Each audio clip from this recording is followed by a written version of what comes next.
पछाडि के थियो? रथहरू घोडाहरू थियो कि थिएन भन्नुहोस् त? मिस्त्रीले खेद्यो, केमा भरोसा राख्यो?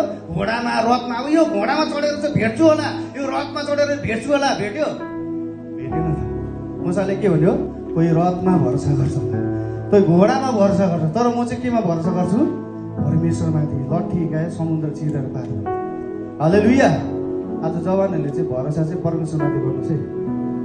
कसैमाथि भरोसा नगर्नुहोस्, आफूले आफूमाथि पनि भरोसा नगर्नुहोस्। बुझ्दै हुनुहुन्छ नि? जवानहरूले यो जवानी अवस्थामा चाहिँ मेन चाहिँ हाम्रो जीवन लाइफ अनसक्सेस भएको चाहिँ के भन्नु त? हामी गलत मान्छेमाथि ट्रस्ट गरेर क्या, बुझ्नु? गलत सम्बन्धहरूमा परेर चाहिँ हाम्रो के हुन्छ?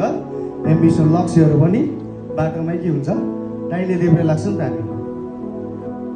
यदि तपाईँ परमेश्वरको निम्ति है, उहाँको राज्यको निम्ति काम गर्न चाहनुहुन्छ है, असल तरिकाले प्रभुमा अघि बढ्न चाहन्छ चाहिँ फोकस अन जिजस है। पत्रुसले पनि त पानीमा हिँड्दै गर्दाखेरि कसलाई हेऱ्यो? पहिला येशूलाई हेऱ्यो नि त। अनि जब आधी बेर तल हेर्दाखेरि के भयो? डुबेको छ है। एकदमै फोकस गर्नुहोस् येशूमा।